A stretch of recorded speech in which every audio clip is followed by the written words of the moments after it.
Welcome to But Enough About Me, a podcast about other people. My name is Tyler Andrews. I'm a Nashville-based photographer, husband, and father. I'm trying to collect the stories of everyone around me, whether we're best friends or total strangers. I want to know what made you the person you are today. Welcome to the podcast. Today's episode is extremely personal. This past week, literally a week ago today, we had a major family tragedy. And for privacy's sake, I won't go into it. If you know us, you know what it is. The short version is, the relevant point is, if I can associate myself and this podcast and platform with any one cause other than learning people's stories, it's that you become a blood and platelet donor, that you get on organ transplant donor lists, that you donate your body when you die. There is no telling how many people you can affect in your lifetime. I am a regular platelet donor. I have been for 7 or 8 years. It's weird, but I really, really, really enjoy the process of giving platelets and knowing that every time I do that, I'm helping at least 3 people stay alive longer or at all. If you've ever had anybody with cancer in your life, they probably, any sort of blood cancer, they probably needed platelets. If you've had an accident, you probably needed blood. There are so many people that need these products, and the only way to get them is from living humans who are willing to donate their time. So, first things first, go to redcross.org and find a donation place near you and go spend some time. And if you're here in the Nashville area or in Murfreesboro, we have a fantastic brick and mortar building in Murfreesboro with the best phlebotomists you will ever find. They know how to do it, and it doesn't hurt, and it's incredible. And it's a great excuse to take 2 hours in the middle of the workday and watch a movie. Now, to clarify, that is for platelets. That's the longest process. If you just give whole blood, that's a much faster process. They need all of the things, so please, please go donate. That was my self-indulgent intro because it is a cause I really, really, really, really feel passionately about, okay? So I'll stop talking about that. Second reason this is a personal podcast is because of who I'm interviewing today. Today's guest is a veteran. He is a husband and a father to 2 sons, and a grandfather to, I'm going to get this wrong, 9 kids, I think, and then a surrogate grandfather to literally dozens and dozens of us. He's passionate about education and young people. Lots and lots of people will know Uncle George because of his email list. He kept a list of any young person that he encountered. He'd get their email, and then he'd send out, sometimes daily, sometimes weekly, emails of interesting things that he'd found on the internet, whether it was a children's museum's website or some video about some science fact. Uncle George was on the cutting edge of curating intellectual knowledge for young people. Somehow I got left on the kids list, even though I'm 36, and continued to get these emails, which I passed on to my kids. But I also got on his adult email list, where he would talk about politics and news, and it was just the best. It was the best. 9 months or a year ago, something like that, I realized I hadn't heard from my Uncle George in a while, and soon after I found out why. He has a degenerative neurological disorder, which in your 80s, that's not a shockingly rare thing, but it's still hard news. So this past winter, my dad and I piled into trucks and drove up to Leo, Indiana, and I was able to spend a couple of hours listening to his story. Like I said, this one is very personal for me. It's not the flashiest, sexiest story you're ever going to hear on this podcast, but it is a good one. And it's a story of a life well lived. I am honored that I get to bring this to the world. Ladies and gentlemen, my great uncle, George Gecowets. Uncle George, tell me, first of all, how do we know each other? Well, I used to play with you when you were a baby. That's true. Yes. You are married to Aunt Shirley, That's, and she is the sister of my grandmother. that's So correct. you are my great uncle. I never realized I was a great uncle. That's right. You were a great uncle. When were you born? May 10, 1933. It's a few years ago. Been a couple minutes. Yes. Tell me about your parents. My father was a truck driver primarily, and during World War II, there was a shortage of men. He was, in effect, moved from truck to become an A&P grocery store manager. Oh, wow.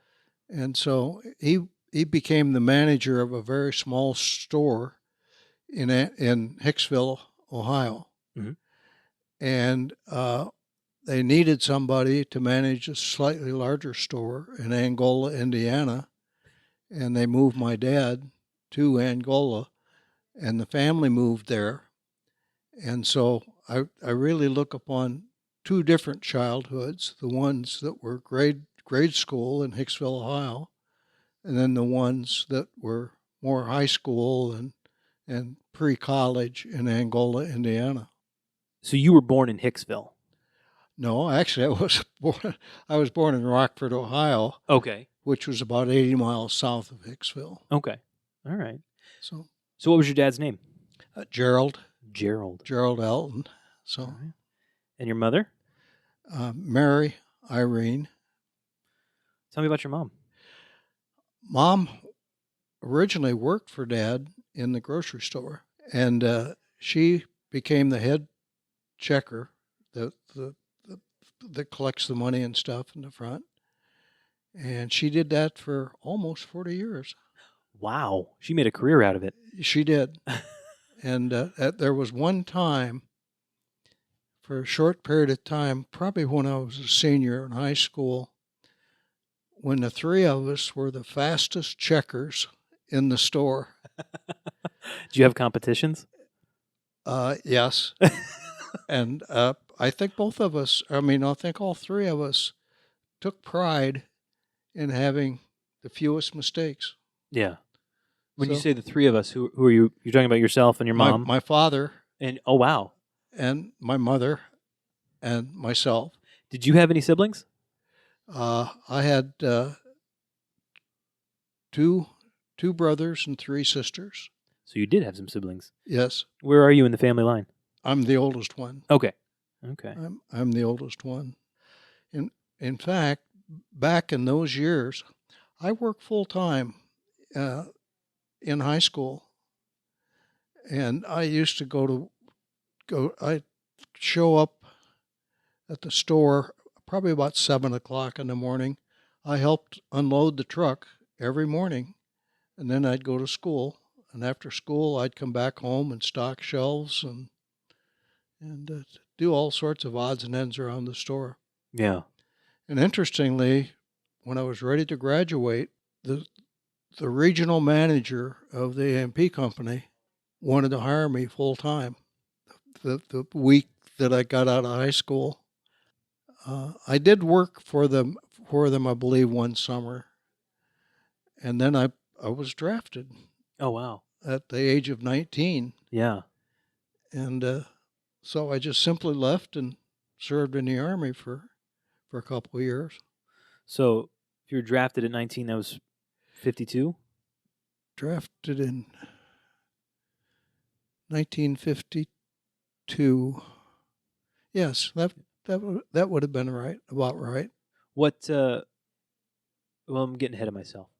Tell me about your siblings. What were relationships like growing up? I think surprisingly we as a family were rather tight. It's not that we were overly friendly, but we did so many things together, and we learned that when something improved the family, or benefited the family, it benefited each member of the family. So we just unconsciously took care of each other. A rising tide raises all ships. Yes. That's great. Tell me about elementary school. Elementary Because school. you said you think of two different childhoods. Yes. Well, I had an elementary school in Hicksville, Ohio. And then when Dad moved to Angola, Indiana, I moved to Angola and did the 8th grade and then high school in Angola, and that's where I really did the work in the store. Yeah. And during high school, I believe I learned as much in the store, working in the store, because I worked all departments as I did from high school. I I think really that my full time working in high school really benefited my whole life. I didn't think about it at the time. First of all, I needed the money. Yeah. I Yeah. was buying my own clothes and stuff. Uh, but I think I was very, very fortunate with my, upbringing and what I did. What was your favorite part of working there? Hmm. Probably checking, or probably waiting on people. The interaction? Yes, the interaction. That doesn't surprise me. If anything, I've learned in my whole and in my later life that, gee, I'm a people person. So if I have something to do for fun, or something to do and make good money, let's involve people in it somehow. A lot of that stuff, I look back now and I figured it out, but I just did it unconsciously, Right. Yeah. Instinctively. instinctively. So when did you see you graduated high school at 18, I guess, so about 51, That's correct. and then you got drafted. I was drafted in 1954. Okay. Uh, Tell me about basic. it was as difficult for me as it was for anyone else. But the difference was I had been disciplined in working in a store and working for people. So at that level of work and everything, I was tolerably successful at it. Yeah. And then when I was drafted and came back home, I had gone through officer candidate school. Okay. So I left as I left as a private, came back as a first lieutenant in 3 years, and it took about that long before I really wanted to do something besides work in a grocery store, and I realized that there were bigger and better things in the world, and I just soon learned to do them. That's a What did you do in the army, right? yes. What did you do? I was uh, in the Corps of Engineers. I was a first lieutenant, Mm-hmm. and I built floating bridges.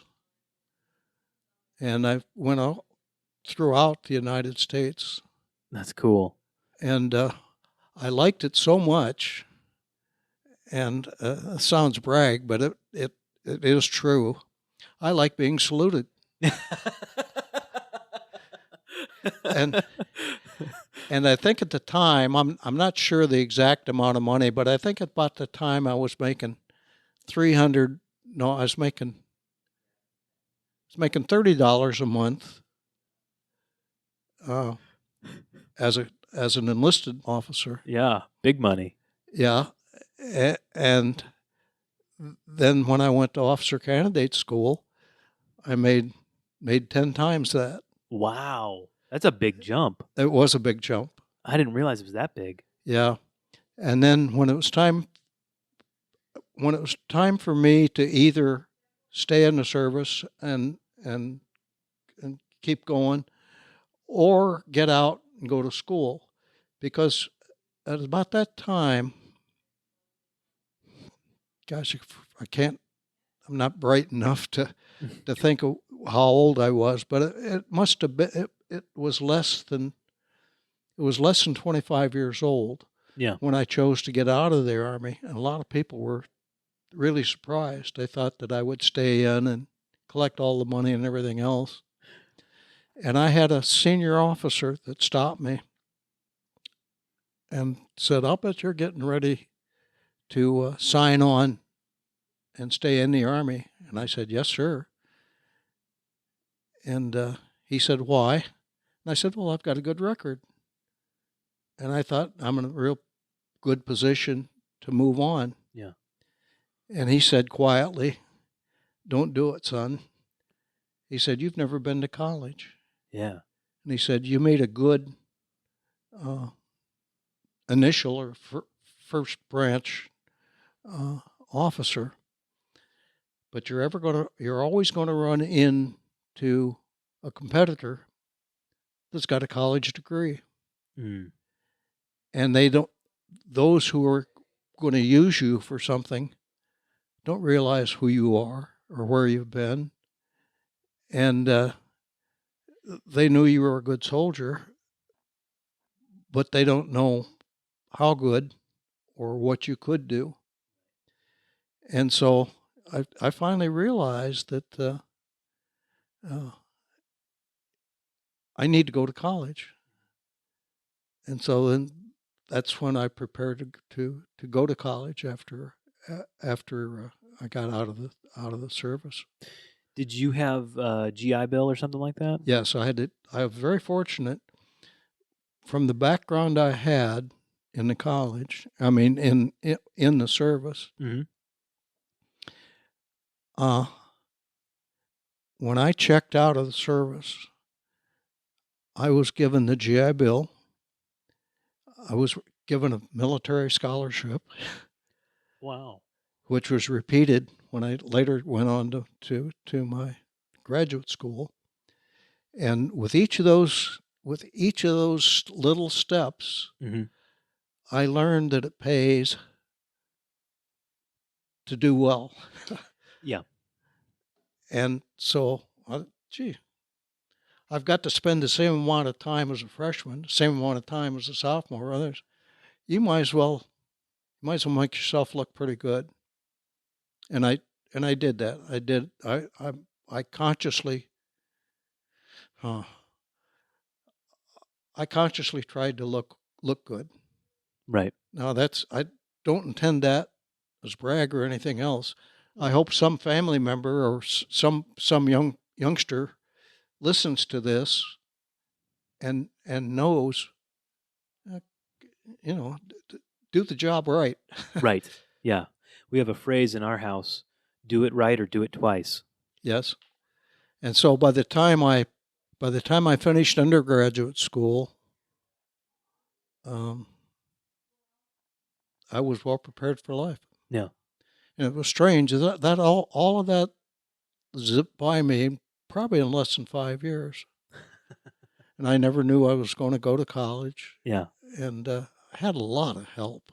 I had so much help, and it was different. It was different for my family, Yeah. and but it was good for me. Yeah. Yeah. When did you meet Aunt Shirley? Let's see. When I moved to Angola, uh, first of all, I knew her father. He was a bus driver, and every time I did something related to school that needed the bus, I'd always sit up front next to him, and he and I got along very, very well. And I'm not sure how Shirley and I got together. I think it was I was a cheerleader for the basketball team, and so I got on the bus about the same time she did, and eventually found out how to sit near her, and uh, we finally got together, and we stayed together since high school. I was gonna say, so you were high school sweethearts. Yes, That's outstanding. When yes. when did you get married? The same day I was commissioned. Oh wow, Yeah, that's a big day. Yeah, That's a lot of commitment on one day. yeah. The same day that I was commissioned, and we've been together ever since. How long is that now? I think it's 64 years, That if I'm sounds not right to me. mistaken. You know, I don't think about that stuff anymore. I mean, I don't think about the time Right. and or even why. You know, why did you live in this place? Why? My first apartment was uh, I describe it as a path in the summer to the outhouse, and we spent our very first year in, let's see, be in Kentucky. That's where you were? Yeah, That's right, because when you got drafted, where was basic? Fort Knox, That's Kentucky. what I thought. That's what Yeah, I thought. That's outstanding. so a lot of people were really surprised that I chose not to stay in the army. Yeah. But I was very fortunate. I had some senior officers who would ask me, "What are you planning on doing Yeah. when you're getting out?"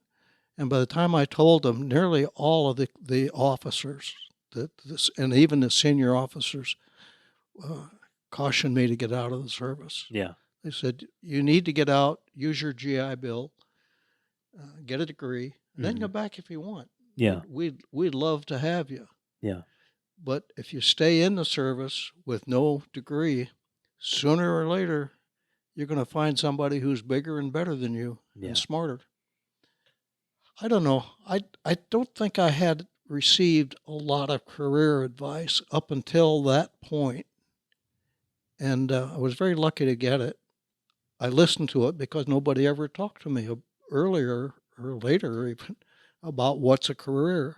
And then it finally dawned on me that, gee, you're doing some good work and people like you, but you're not going to go very far. Without Yeah, the education. without the education. So, what is your master's in?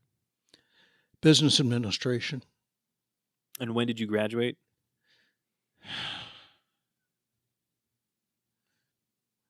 It's been a while. I can't remember the 1959. I think strike That reaches me. sounds about right, Does it? timeline wise. Yeah. I think it must have been 1959. Since my kids have no concept of what life in 1959, let alone life in Mm-hmm. 1933 or 49, or Mm-hmm. I barely have a concept of it.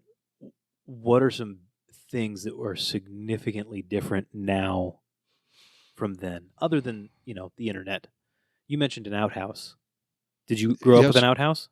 Well, this was a very late time for us to be in an outhouse, Yeah. but we hadn't been in the army that long. We didn't have much money, so we had to look for a good place to stay.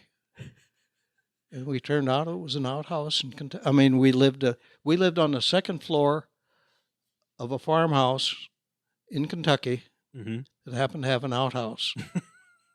And the reason we made it through the winter, and in the spring, when Shirley went to the outhouse, the insects scared the hell out of her.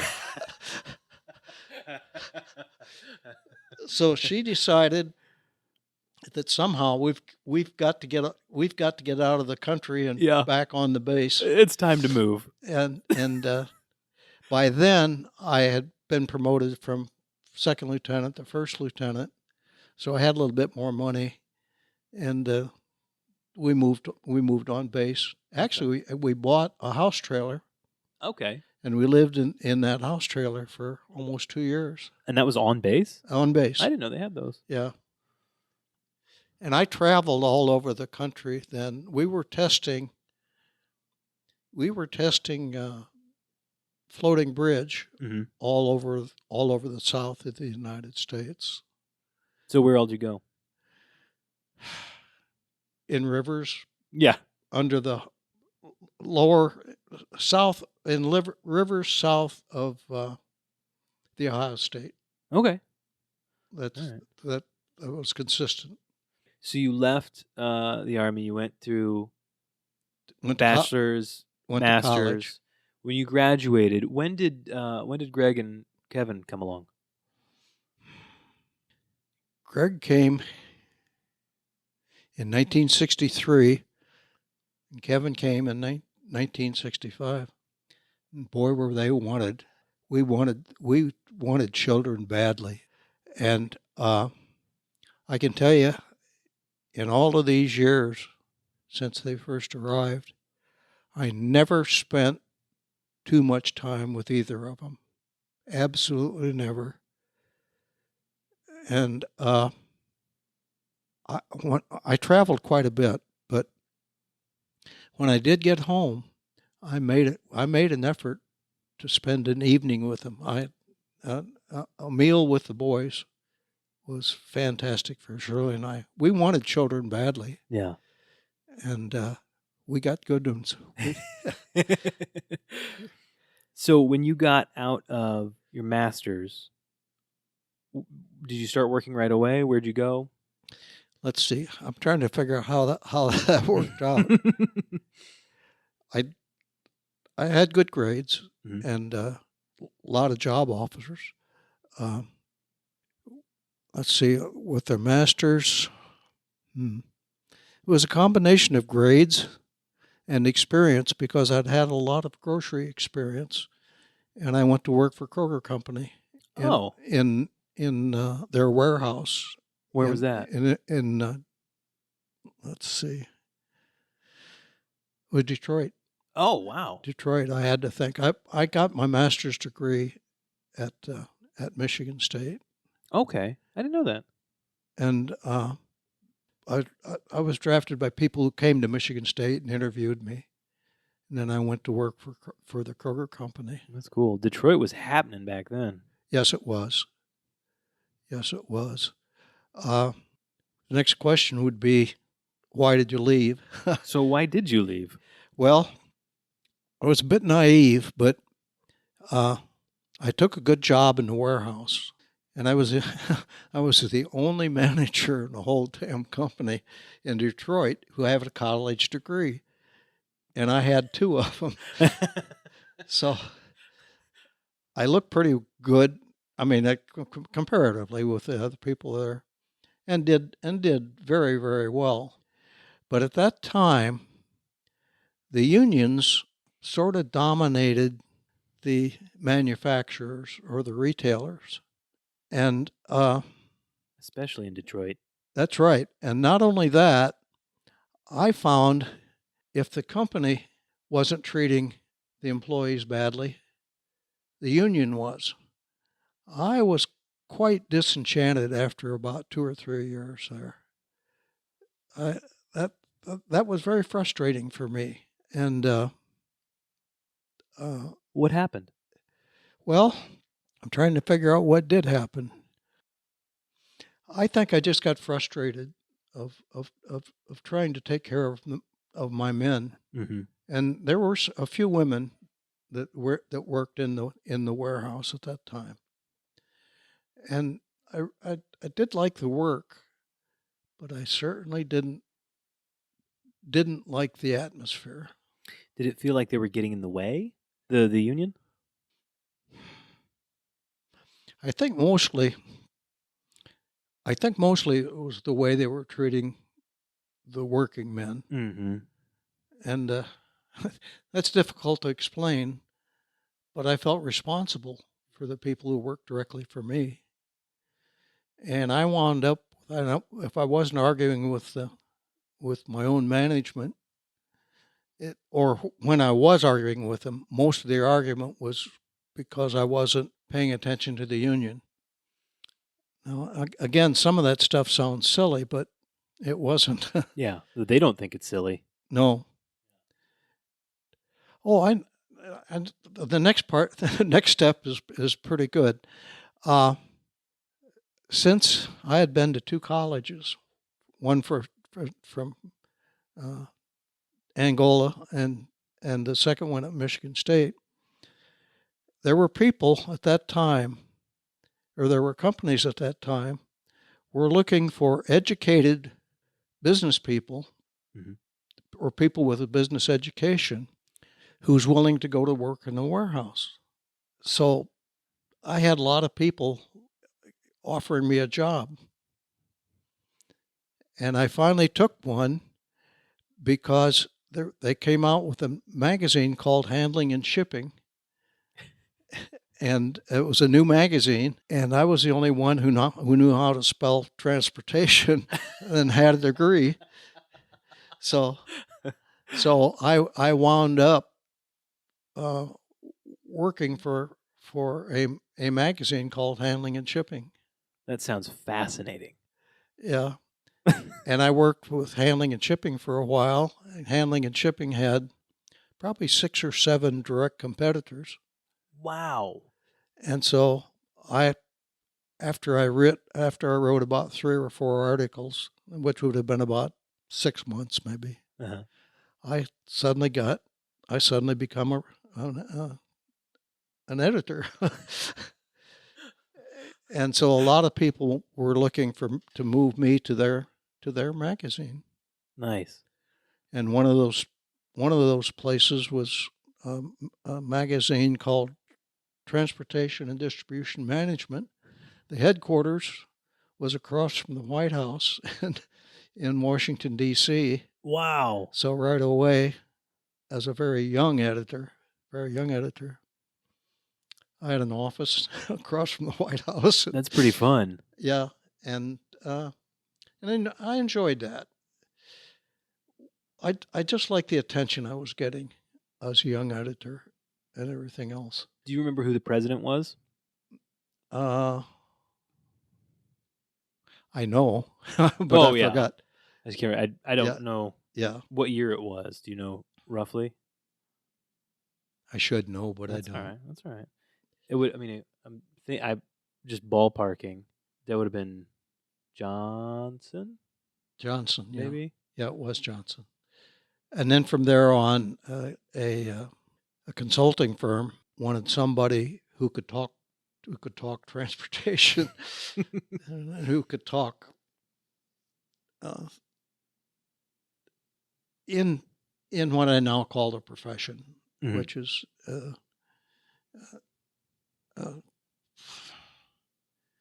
I can't even think what I would call it now, but Logistics. yeah, logistics. Yeah. Yeah, and I settled in that for a little while, and then was picked up by another consultant who wanted to wanted to grow a consulting firm in this field, and they couldn't find people. It was very difficult to find any educator who had worked in the field, let alone worked in a warehouse. Yeah. And so I got snagged by a consulting firm to help them grow this section. How did you keep getting noticed by outside firms? I did a lot of writing, and I had a lot of articles published, and I had a lot of I helped I co-published a lot of articles with other magazines, and I got in touch with a lot of magazines because I was an editor at one time, and so I kept there were a lot of magazines that used to contact me for assistance in creating articles or improving articles and everything else. So I was kind of on the cutting edge of a new profession, Right. and that worked out pretty well. How long did you stay in the DC area? We stayed in the D.C. area, I think, for about 5 or 6 years. Okay. And where'd you go after that? I mean, why did I? No, where did you move after that? Uh, let's see. I worked for the consulting firm in Columbus, Ohio, for about 2 years. Okay. Uh, in that short period of time, I was with this consulting firm. We started a professional association, and it grew. When I first joined it, it had 50 members, and within 2 years we had 500 members, and at some point in time, the organization had grown to the point where they needed a full-time executive director. I was on the board of directors, so I hired myself. So that's great. and then at some point in time, we knew we had an association that was growing and really going to grow. So I finally hired myself as the executive director Right. of Right. the new firm, and we then moved to Chicago. And the reason for that is I knew I'd be traveling, and it was easy to travel out of O'Hare. Yeah. So then we just moved to Chicago and grew the association, And that association was called Council of Logistics Management. CLM. So That's awesome. yeah, How long were you at Council of Logistics Management? at least 35 years. Yep. Yeah, at least 35 years. And I like that. I really like that field.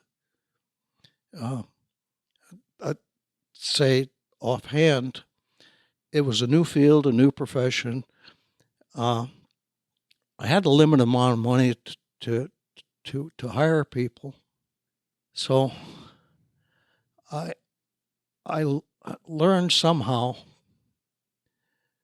to judge people very, very quickly at how they would fit into that type of an organization. And I had a good organization. I really enjoyed the people on my staff. I eagerly went to work each day to meet some and to talk to them and to get to know them without supervising them. I hired managers, and I managed the managers, and they then ran the organization. And many of those managers came from small organizations, and they had not been very high in the field, but they liked the independence they got from our firm, and so we grew. Yeah. Yeah. I don't know what else. I remember Aunt Shirley working there. Yes. When did that happen? Well, Shirley worked for me for almost 18 years at no charge. What? Yes. And my board of directors at that point in time, this was probably about year number 20. At a board meeting, they said that they wanted me to hire an administrative assistant. And I said, well, good. I said, I almost wiped away a tear. You guys really do care. And they said, well, wait a minute. We've got one in mind. And I blew up. I said, bullshit, you got one in mind. I'm going to hire my people. I'm not going to let you hire my assistant. Thank you very much. And when they told me to shut up, listen for a while. And then they knew that we were going to be having members throughout the world, and that I would be traveling a lot. And they wanted me to be able to take Shirley with me and not have to justify it to the Internal Revenue Service. And so I did shed a tear then. Yeah, that's pretty fantastic. Yes. And so I first of all, I objected a little bit. I said, I'm worried a little bit about the impact of Shirley on the staff, because I've got a good balanced staff, very good people, and I don't want them to be pressured because they're working with the boss's wife. Right. And then a couple of board members told me to shut up and listen for a while. And they asked me, said, does your wife have a desk now? I said, yeah. And they said, does she have a telephone? Well, yeah. And does she come into the office frequently? Well, we did. What would happen was she would stay home until the middle of the afternoon, and then she would come into the office, and frequently she'd bring Kevin and Greg with her. And so they finally said, well, if the staff is working with her now, uh, whenever they see Shirley, it's generally she's going to help them do something. And she said they'll be pleased to have her. Yeah. So that didn't take long. I then hired her, gave her a salary, give her a better desk, and everything else. And the two of us then sort of worked together as a team. There was no doubt that I was boss, but Right.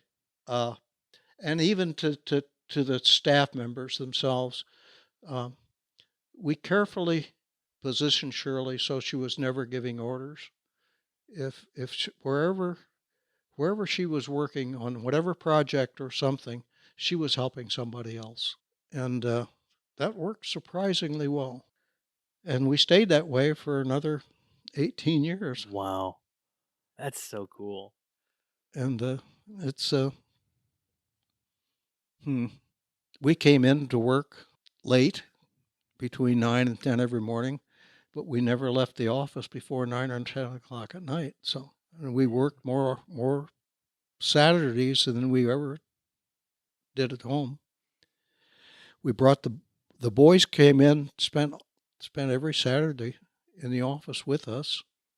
One of my favorite tales about that is that, and I told the boys this was an office and it's supposed to be quiet, and I told them how to be reasonably quiet, and I said, you can come in and see me. I don't bother that, but make it important for coming in, which they did. One Saturday, probably just before it was time to go to lunch, Greg and Kevin showed up at in my office door, and they knocked on it. Said, "Can we talk?" And I said, "Yeah, come on in. Uh, what's the matter?" And he said, "Well, Greg's made the story, but they were both doing it." Greg said, "You see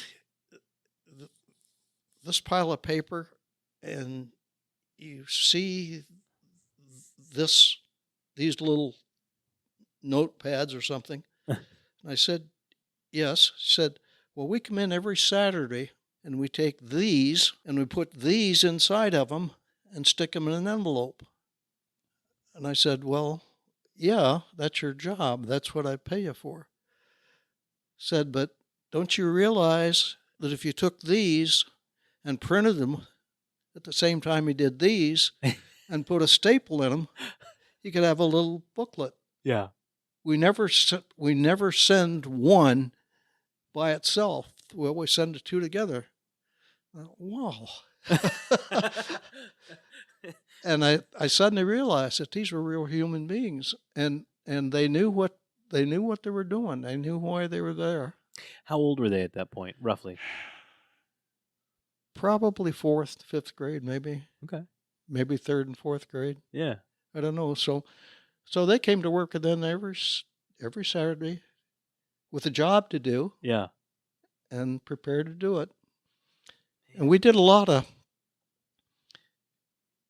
those years gave the boys a good education about what business is and what we're trying to accomplish.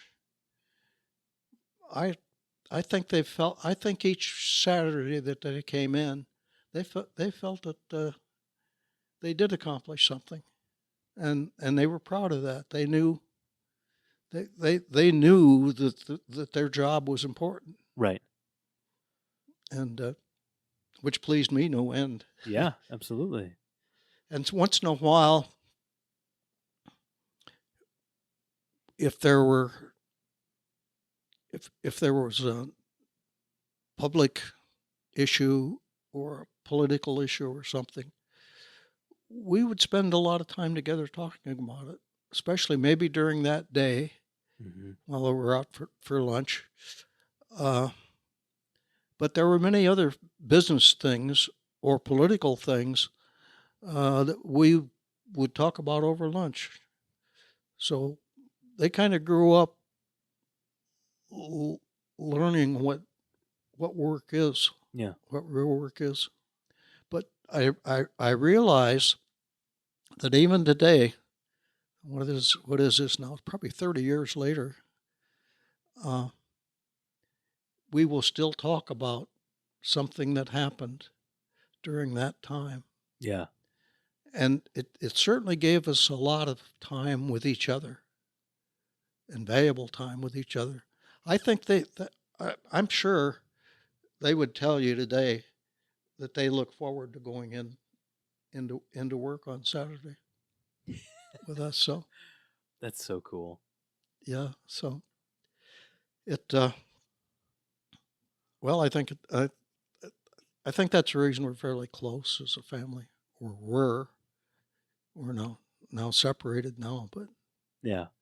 but yeah, we did a lot of things together. We also, when I traveled in the summertime, if I was going to an especially interesting place, I'd take them with us. That's so fun. Now we paid for that. We paid for their tickets, but they did go with us, and so they did a lot of traveling overseas Yeah. as well as the United States. Where all they go? Oh gosh, I'm having trouble. Well, they went to France for a while, and then we took a car and went from France to Belgium to a few places there. Um, So was that for a couple weeks, couple months? How long were you guys over there? Sometimes it'd be 3 or 4 days. Sometimes it'd be a couple weeks. Uh, Later on, when they were in high school, they came to every conference that I had, and they just did stuff. I know you and Aunt Shirley went to China for a while. Yes. What was that, and how'd that happen? What's caused that? I became a delegate leader to a lot of foreign tours. Now, Greg and Kevin didn't go to many of those. Um, I just I just felt, even though it would be good for them, uh, there'd be a lot of people who paid for a trip that would wonder what are these kids doing here? Right. So we didn't take them generally on foreign tours, but uh, we did manage to take them on some foreign tours that just Shirley and I went on. Hmm. So we did a lot of as youngsters. They did a lot of unique things, Yeah. especially in high school. Yeah. Yeah. Yeah. I don't know whether you remember the years that they were traveling or not, but No. Uh-uh. yeah, I was a wee one at that point. yeah, So they did not go to China with you? no, Okay. no, they did not. In fact, your parents may have. No, it was Hubert and Okay. UT that took Yeah. care of the kids the 2 weeks we were there. Excellent. So Tell me about China, because this was that late 70s? no, it would be 81 through 83, and then up through 85. We Okay. made several China trips. What was China like then? China was just coming into the 20th century at that time. It was I'm about to use the word rural, but it was hmm, it was very unnew Yeah. then. Yeah. There were very few cars on the road. The roads were filled with bicycles and everything else. And Shirley and I went back to China for different reasons, uh, for on and off for about the next 18 years. Were you going primarily to cities, or were you going out to country? What I mean, Generally, we were going in China. The transportation and distribution as a business function hmm, was just coming in, just starting, right. and it was just starting in China as well as starting in the United States, and so that's probably started in about 1980, 1981, And I used to I used to entertain a lot of uh, tours, Hmm. conferences that brought people to the United States. And then I, in turn, went to a lot of the people that came to the United States, later asked me to come back and talk to some of their people. So I, I was in a position to learn from them as well as teach Yeah. while they were there. Yeah. Those were really fun years. They were educational years for Shirley and I, but it was very, very productive. Did you have to interact with the communist government at all, or how did? Occasionally, Yeah. occasionally, China would want to they would want to do something, or they would want uh, they would want to improve something within their own country that would make their own businesses better. Hmm. A very good example of that is one of the things that I discovered very early on. And we were talking one day, and they said, "What could you do? What could a Chinese warehouseman do to improve their warehouses Hmm. across the board?" And I looked at it for a little bit, and I had traveled with him probably a couple of weeks. And finally, just a few days before it was time for me to leave, I said, "Let me see if I can leave some gems with you before I leave." And I said, "One of the things I noticed here, the beds on your trucks and the floors in your warehouses and the doors are not standard." Right. "What do you mean standard?" I said, "Well, they're different. Every building is different. And so if you got a truck backing into a warehouse, you've either got to build a platform for them to drive on or something else. So you've got to standardize your building, and and that went click. Yeah. They quickly figured that out, That's cool. and some of their people would come over Hmm. to our country and uh, share a little bit of knowledge with us. But I think most of my conversations or most of my trips were just to tell them to standardize throughout the country. And I was pleased over the next few years that it did happen. Oh, yeah. So it was fun to go back to some of those villages and cities and watch that happen. And the people who I was functioning with later on didn't even know me. Yeah. So that Yeah. was a lot of fun. It's nice to be able to see the effect of what you're doing. Yeah. Tell me about the effect you had on your staff, because I know you had a bunch of people working with you. I think I learned, first of all, I learned to delegate, Where'd you learn that? probably as an officer. I don't know, but I just did. I also learned I also learned to get to know my people. Hmm. And I learned to do that without going around my own managers. So I never had conversations with my workers that would bring grief to any of the staff members. Hmm. So I would find out what they were doing. I would find I would get advice to talk about 2 weeks from now, but I never gave them a chance to connect the two. So I could walk through the office, and I was boss. Yeah. There's no doubt about that. Right. But we could have casual conversations, and I could learn a hell of a lot Yeah. while we were going through that. And consequently, I did a lot of promotion. I hired a lot. I hired a lot of single mothers. You know? Yeah, and found that they didn't all have to show up for work at the same time. If some of them had to be off for a couple hours in the afternoon for the kids to come home, gave them the time.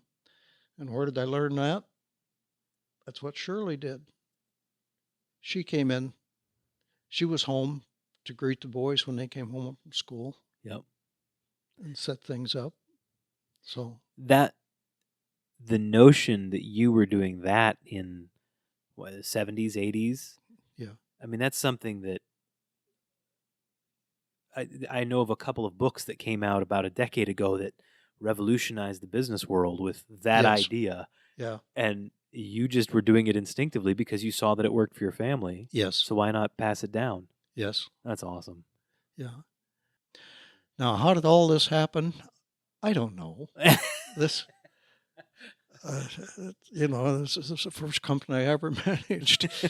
These were the first people I ever managed. I think mostly you have to feel responsibility for the people who work for you, and you really had to get to know them. Mm-hmm. I tried not to use fake reasons for talking to somebody, Mm-hmm. and they knew that.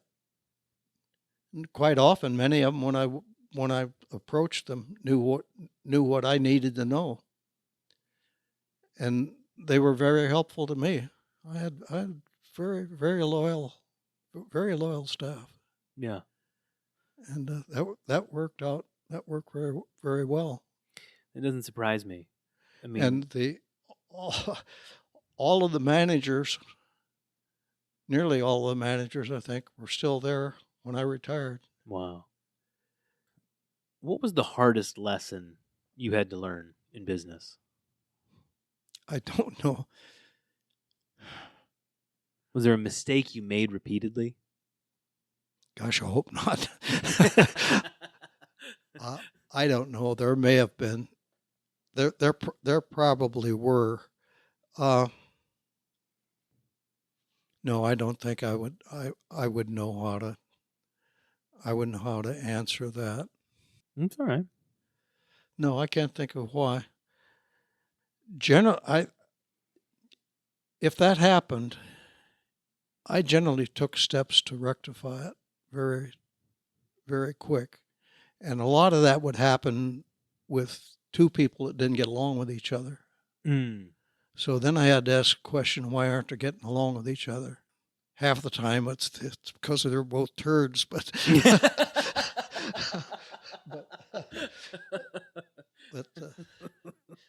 you're not getting very good management advice from me here. But no, I think when I say I discovered at some point in my life that I really liked being around people and being involved with people, I think that spells out me quite a bit. I liked what I was doing. I was very proud of what I was doing. Yeah. And I managed to do things that quite often my board would get on me and say, "No, I don't want you to do that." And one of my favorite responses was, "Well, I'm not sure I want to keep you on my board." but I would explain why I did certain things. Yeah. So we kept people for a very long time, and I took most of my staff. Yeah, I made a point of taking probably 60 to 70% of my staff to every conference that I was at. So at every conference that I had with 6,000 people there, I got my worker bees from my own staff. And I used different worker bees in different years. Yeah. But I involved my staff at the annual conference. So when we went there and had special good food and nice things to see, I also had a ruling too. Our meetings were always from generally, some work was started on Saturday and didn't finish until Wednesday around noon. And I allowed my staff members then, if they wanted to, they could keep their hotel room until Friday. But the last bit of work they did was on Wednesday at noon. That's great. Chance to relax a little bit. Yeah, and that kind of stuff. My board, when they found out about it, before I taught them how to manage it, uh, I they felt that I was too generous with the nights, and I said no. These people know when I need them to work, and when they're there, they do a good job of it. So I don't really have to be out supervising. And finally, when I'm running a conference and I need to know what's happening, most of my staff know more about what's going on in the meeting than I do. And so it's just logical. I mean, it didn't make sense to work them until all the fun's gone and then send them home. Yeah. Jumping ahead Sure. slightly. Do you remember what year you retired in? 2000. Okay. And did you and Shirley retire at the same time? I feel Yeah. like okay. All right. Yeah, and I some that was a lot of fun as we were easing out. The board wanted me to ease out. This year, give us 6 months. Next year, give us 5 months, and so forth. I thought about that a little bit, and I finally called the board together at a meeting, and I said, I don't think you're going to be very happy with me around here as an ex-boss. And they argued a little bit and said, well, many of their staff members would really rather having you between the staff, I mean, between the board and us than somebody else. I said, I know that. But that's not really fair to them, because as long as I walk through a door, I will be the expert in this office. And no, we can't do that. I said, that's not fair to the management team, for one thing, because you'd be going around them. So Yeah. So when I retired 100%. That's awesome. And That's smart. yeah. Well, I didn't.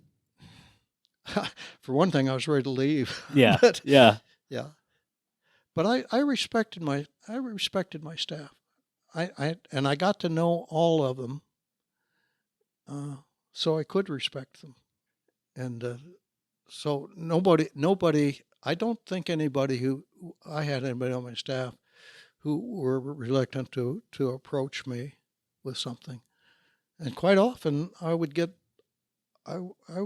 advice on how to fix something or how Yeah. to do something. So that worked well.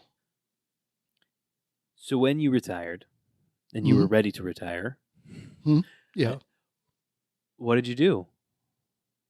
You went from working a lot to not working at all. Well, we traveled quite a bit. Spent a lot of time with Greg and Kevin. I was a school board member for I a didn't know number that. of years. Did a lot of work with the high school and the kids, and I was active in the school from junior high on up. So there was always things to do. It's funny. I wonder, you asked me what did I do after I retired. Did a little bit of traveling, but not that much. I know you had something to do with UT Knoxville, didn't you? The business school there? Well, one of my little, one of the little side things, uh, I did a lot of counseling, uh, generally to business schools. Mm-hmm. And most of the time I'd be working with seniors and some graduate students, but some seniors. And as I traveled from one school to another, and I actually took Shirley with me uh, to try to give the students a flavor for what business was really like. I'll give you one example. It was the meeting I went to, and Shirley had been going to the meetings with me, but she was just sitting quietly out in the audience. And I think somebody asked me if you had enough money to buy one suit, what color would it be? And I thought for a little bit and gave him an answer, which I think was blue, but a dark blue suit. Yep. And I saw Shirley squirm out in the audience a little bit, like, yeah, he would do that. And so I don't know. I don't even know what brought it up. I said, we have quite a few ladies in this particular class, and I said, I think you ought to be asking the questions as much as the men are. And I said, this is a good example of what you can do. I said, now somebody asked me what should they wear to work? Mm-hmm. Well, the answer came back, blue pinstripe. But women don't wear blue pinstripe, so why don't some of you women speak up? Tell me what you would like to know about what you wear to work. And a couple of questions, hand shot up real quick. And I said, well, I don't wear that kind of clothes. I said, why don't you ask Shirley? And then Shirley and I put together a dog and pony show. That's right. And that lasted several years. So when I traveled and when I made a presentation, Shirley was available to answer to all of those. And I found later on, both the men and the women appreciated that. And a couple schools that I went to regularly, University of Tennessee was one of those. The students, especially the grad students, when it came time for me to speak, faculty had to leave the room and close the door. And we got, most of the questions were life questions rather than business questions. So we talked, we enjoyed that. Yeah. That was a lot of fun for both Shirley and I. Yeah, I think you see why I stayed in the business for a while. Yeah. You just have fun. You love this. Yes. Yeah. I have a couple of questions. There we go. That I like to ask everybody. What do you regret? What do I regret? Not much. No. I have to say, not much. I might have a regret from a person or a regret from something I said. Mm-hmm. But I'd like to believe I was smart enough not to do it again. But no, I don't have many regrets. I think you can tell from my conversation and the direction I keep taking the conversation, I'm a very confident person. Mm-hmm. And not done many things that I've regretted. And probably that again is I like people. I like to be around people. I like to help people. I'm delighted to have people help me, with these bad knees and stuff. I've had a lot of help, and that's very satisfying. What scares you?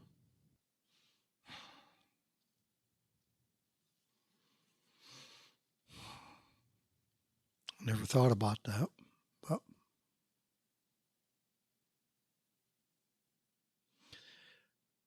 I used to worry. I had a lot of single mothers that I hired, and I used to worry about having to release somebody who really needed the job. And I ached pretty hard on that.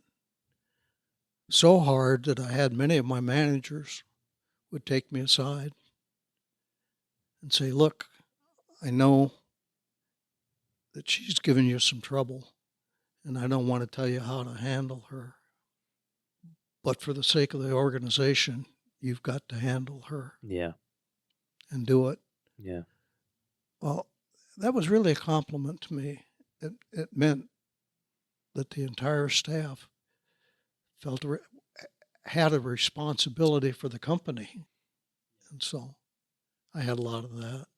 I didn't answer your question directly, but I hope this is flowing well enough. Oh, this is fantastic. Yeah. This is the last question. Okay. Who is God? Who is God? Well, the best answer I'd have to say was I don't know. But I do have faith in faith. I certainly believe there is a super being or super beings, and I've been very lucky to work with or to know most of them.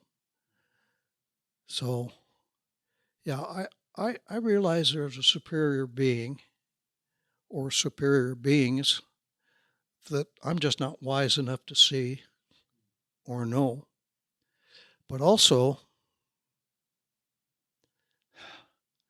I'm wise enough to know that in most situations, there's at least a handful of people who do a better job there than I would in this. Mm-hmm. And I've learned to listen. And I've been embarrassed an awful lot from listening. But yeah, I don't think that much about it. But whenever I've lost somebody, and that's happened, that's always bothered me. But I didn't let it bother me alone because I know it always showed. And so I just sort of sucked it up and said, "Look, I did my best." And so quit fussing about it. Find somebody to praise. Yeah. I'm not sure whether I did what you wanted to do or You not. did exactly what I wanted to do. Thank you very much. Seriously. I've had a good life. Yeah. I've had a very, very good life.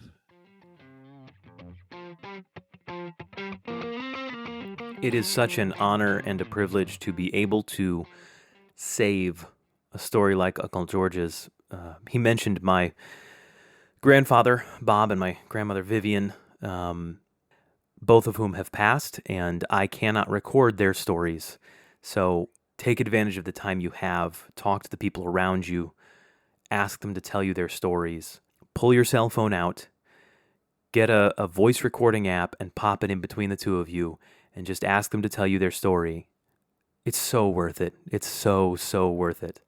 Also, I want to hit again, if you can, if there is not some reason you are unable to give, please, please, Go to the Red Cross, donate blood and platelets. There is always a crushing need, not just when there is some massive tragedy somewhere in the country because of a natural disaster or something else.